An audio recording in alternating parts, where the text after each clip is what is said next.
끝내겠습니다. 자, 일단은 수평적, 수직적 평등이 조세평등주의인데 수평이잖아요. 수평 먼저 합시다. 수평이 뭐예요? 이거잖아. 수평이. 수직은요? 수직은 이거. 그죠? 무슨 얘기입니까? 얘하고 소득이 동일하다 그러면 동일한 세금을 부과해라. 그래야 조세평등주의가 충족되는 거지. 수직은 뭡니까? 얘 세금, 돈 많이 벌어? 얘 돈 적게 벌어? 그러면 얘는요, 세금 많이 걷고, 얘는 세금 적게 걷고, 그게 평등한 거지. 이겁니다. 그래서 그림 하나로 그냥 끝. 자, 이렇게 해서 세법에 대한 개괄적인 내용들을 살펴봤습니다. 제 책의 특징이 뭐냐 하면 9페이지에 나와 있는 OX 문제입니다. 사실 여러분들 이 책을 이론에 대해서 이렇게 쓸 때요. 그때 걸리는 시간이랑 OX 문제를 만들 때 걸리는 시간이랑요.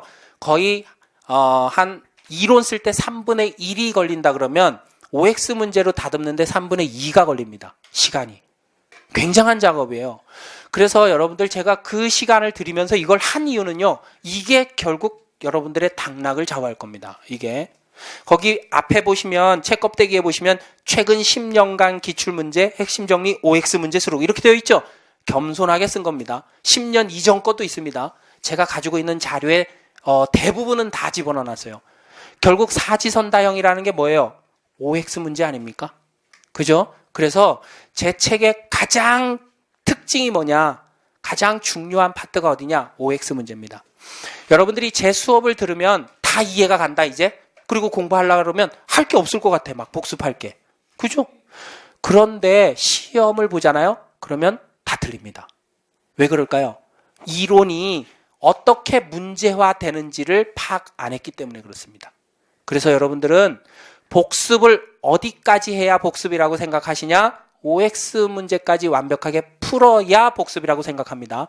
그래서 제가 말씀드리는 복습은 뭐예요? 그 파트가 끝나면 OX 문제까지 다 푸는 것까지가 복습입니다. OX 문제를 빼면 3분의 1을 날려버리는 거야. 무슨 얘기인지 아시겠죠? 그래서 OX 문제를 철저하게 푸실 것. 철저하게. 나중에 여러분들 시험에 임박하시면 OX 문제만 훑어봐도 정리가 될 겁니다. 80점 이상 나옵니다. OX 문제만 봐도. 아셨죠? 그래서 OX 문제 안 풀면 절대 성적으로 연결되지 않는다.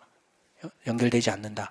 그래서 OX 문제를 대충 한번 보세요. 거기 언제 기출됐는지 다 달아놨죠?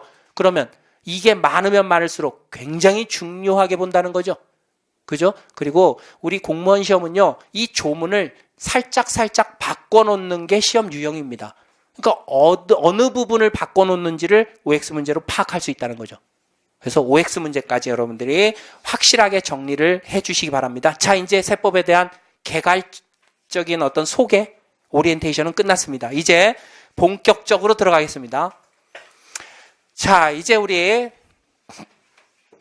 첫 번째 주제인 국세기본법부터 한번 들어봅시다. 국세기본법.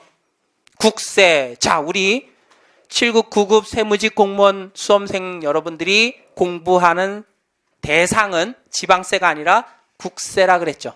그죠? 그래서 국세기본법입니다. 기본법이 뭐야? 중심이 되는 공통적인 거라는 거죠. 그래서 거기 국세기본법의 의의 및 목적이 나오는데 네 줄을 빨간색으로 쫙 묶습니다. 선생님, 빨간색으로 묶으라는 얘기는 뭔가요? 빨간색 밑줄하고 똑같습니다. 그런데 빨간색으로 밑줄 치세요. 그러면 여러분들 이 책이 다 빨개집니다. 그래서 깔끔하게, 우리 또 깔끔한 거 좋아하잖아요. 그지? 그래서 깔끔하게 묶으라 그런 거야. 빨간색으로 밑줄 쳤다 생각하시면 됩니다. 읽어볼게요. 국세기본법 통칙입니다. 국세기본법은 의의죠. 의의 목적입니다. 세 가지 의의와 목적이 있는데 첫 번째, 국세에 관한 기본적이고 공통적인 사항을 여기에 나타내고 있습니다. 두 번째, 위법 또는 부당한 국세 처분에 대한 불복 절차를 규정하고 있습니다. 세 번째, 국세에 관한 법률 관계를 명확하게 하고 있습니다. 이 세 가지가 국세기본법의 목적입니다. 그래서 어떻게 해요? 과세를 공정하게 하고 국민의 납세 의무의 원활한 이행에 이바지한다. 공자님 말씀이죠, 뒤에는. 그죠? 그래서 이 세 가지인데, 자, 여러분들 이게 어떤 의미냐면 이런 의미가 있습니다. 이제 우리가 초등학교 1학년 때 더하기를 배웁니다. 요즘에는 뭐 더하기를 뭐 유아원에서 막 배우더라고. 태권도를 안 가르치고 더하기를 배우고 오고 막 이러잖아요. 그죠? 자, 그런데 이렇게 이런 게 있다고 한번 생각을 해봅시다. 이렇게 합시다. 이렇게.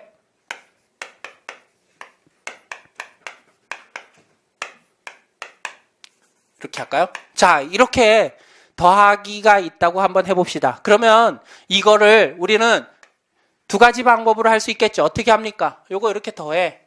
곱해. 그래서 4, 요거 6, 그리고 10 해가지고 더해. 요게 가장 1차적인 방법이죠. 그죠? 이렇게 하는 방법이 있고, 이제 우리가 초등학교 들어가가지고 더하기 배운 다음에 곱셈을 합니다. 그죠? 곱셈을 하게 되면 요거 곱하고 뭐 4되고 6되고 10되고 요거만 배우는 게 아니라 이제 공통된 거 뽑아내는 걸 배우죠. 그죠? 그래서 야, 요거 똑같네. 그러니까 이걸 빼. 그래가지고 가로 안에 있는 거 바깥으로 보내.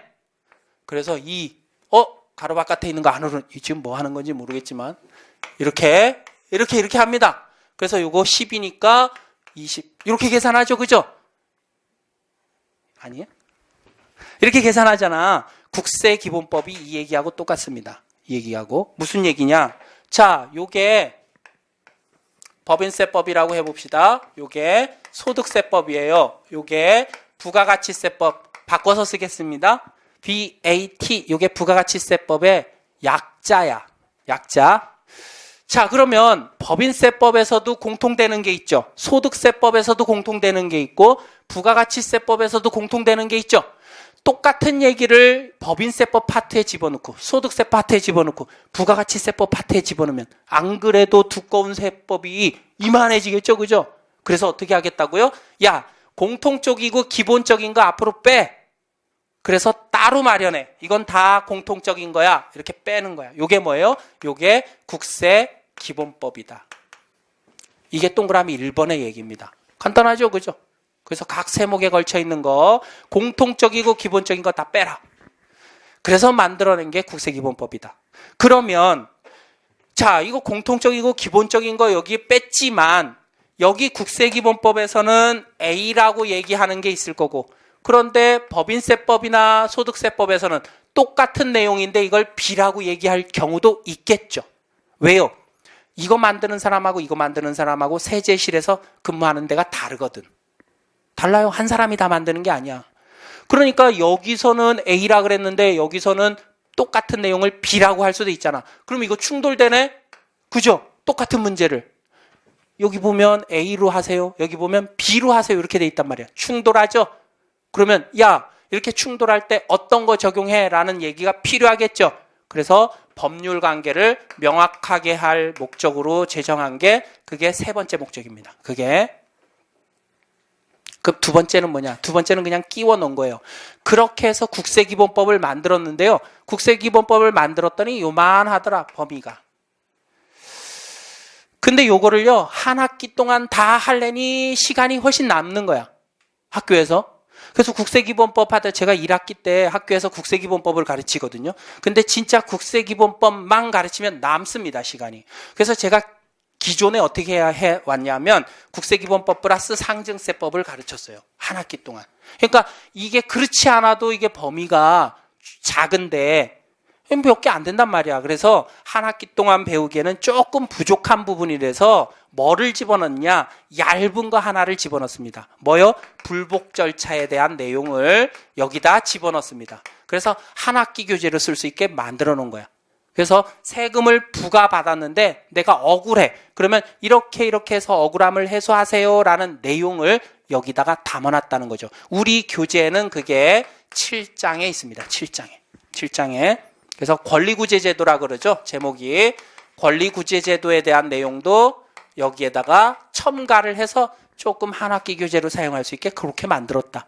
그게 목적입니다. 왜 이렇게 목적을 길게 설명을 하냐면 빨간색이죠. 그죠? 빨간색입니다. 출제된 적도 있고 출제 가능성도 있는데 절대 놓치면 안 되는 상중하의 합니다. 이거는 꼭 기억을 하실 것. 자, 그 다음에 밑에 용어의 정의입니다. 용어의 정의. 용어의 정의는 그 밑에 박스가 쭉 되어 있는데요. 우리가 일반적으로 생각하는 그런 용어하고 거의 90% 정도는 똑같습니다. 그런데 자, 제목 박스 위에 뭐라고 되어 있어요? 국세기본법에서 사용되는 용어는 다음과 같이 정의한다. 이렇게 되어 있죠? 무슨 얘기입니까?